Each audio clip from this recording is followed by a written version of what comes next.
তুমিও কিন্তু এইভাবে পুশ আপ মেরে নিজের চেস্ট আপার বডিটাকে গ্রো করতে পারবে। তো যার জন্য কিন্তু তোমাকে পুশ আপ মারা শিখতে হবে। তো hello friends, welcome to my channel fitness boy Rahul 007।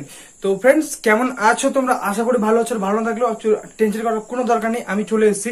ওকে, তো অনেকের প্রবলেম হচ্ছে পুশ আপ। দেখো আমাদের বডি, ঠিক আছে, যারা যারা নতুন ব্যায়াম শুরু করছো তাদের বডি এতটাই নর্মাল থাকে, ঠিক আছে, যে ওরা ঠিকঠাক পুশ আপও মারতে পারে না।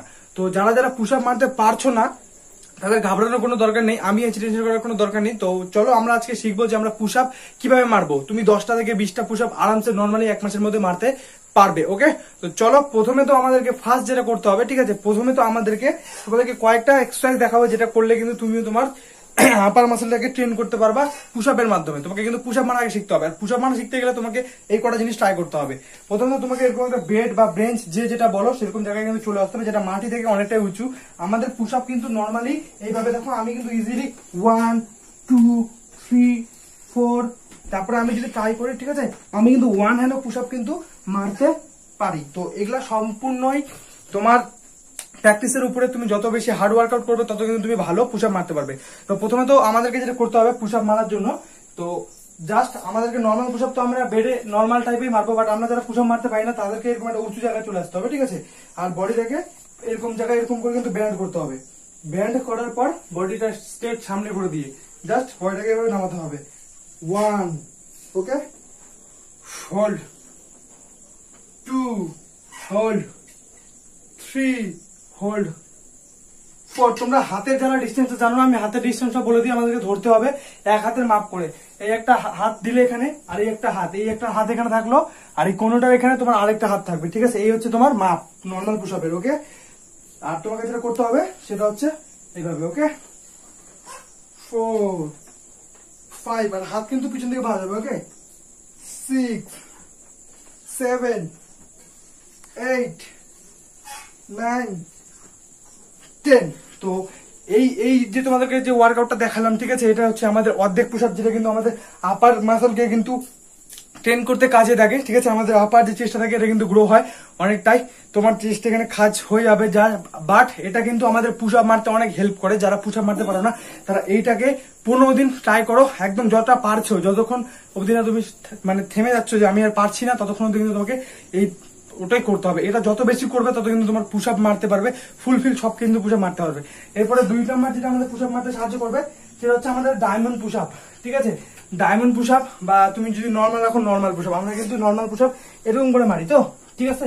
আমাদের লম্বা বডিটা তো এরকম স্ট্রং থাকে, বাট আমরা যে পুশ আপটা মারবো সেটা হচ্ছে আমরা হাঁটুটা অর্ধেক করে দেবো, বডিটাকে অর্ধেক পুশ আপ। আর যেটা কিন্তু আমাদেরকে সেম হাতের মাপটা নিয়ে নেবা। হাতের মাপটা নিয়ে কিন্তু দুটো হাত এখানে থাকলো, বডিটাকে সামনে দিয়ে, ঠিক আছে। যখন নিচে নামবা তখন নিঃশ্বাস নেবা, উপরে উঠে নিঃশ্বাস ছাড়বা এইভাবে।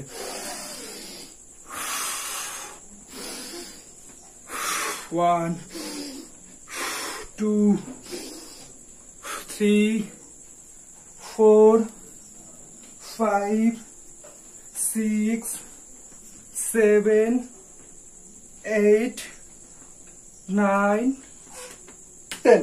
তো তোমরা যে যটা পারবা, তোমরা নর্মাল পুশ আপ যারা মারতে পারছো না তারা কিন্তু এইভাবে করে হালকা হালকা করে কিন্তু তোমরা এইভাবে নিচে যাবে। যদি পুরো নিচে না যেতে পারো তাহলে হালকা হালকা এইভাবে যাবে, আবার উঠবে, আবার একটু হালকা হালকা উঠবে।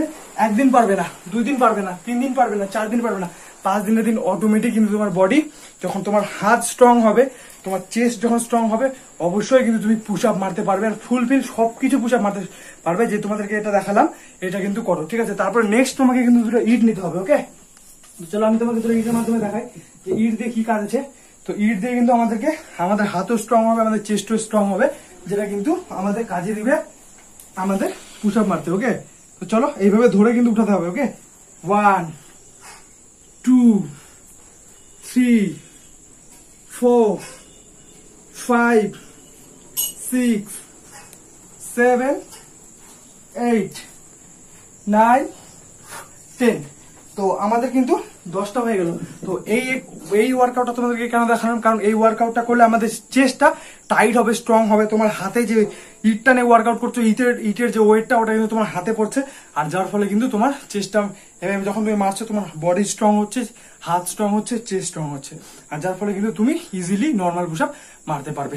তো যারা যারা পুশ আপ মারতে পারছো না তারা এই 3টে যে ওয়ার্কআউট দেখালাম ওই ওয়ার্কআউট গুলোকে ফুললি ভাবে যতক্ষণ অব্দি না পারছো, ঠিক আছে, যতক্ষণ অব্দি তুমি লাস্ট আর পারছো না ততক্ষণ অব্দি ভালোভাবে করে যাও। ওকে, তো আজকের ভিডিও অব্দি। ভিডিওটা ভালো লাগলে অবশ্যই লাইক কমেন্ট সাবস্ক্রাইব করে দেবে চ্যানেলে। আমি আমার চ্যানেলে এরকম ফিটনেস রিলেটেড ভিডিও আপলোড করতে থাকি রোজ। ওকে, তো ভিডিওটাকে ফলো করো, চ্যানেল নতুন থাকলে প্লিজ সাবস্ক্রাইব করে নিও। টাটা, বাবাই, দেখা হবে নেক্সট ভিডিওতে।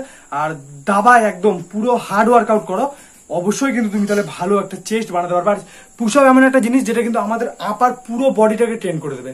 তোমার বাইসেপ, টাইসেপ, শোল্ডার, ব্যাক সব কিন্তু পুশ আপের মাধ্যমে তুমি ট্রেন করতে পারবা। ওকে, তো ফলো করো, বাই, দেখা হবে নেক্সট ভিডিওতে।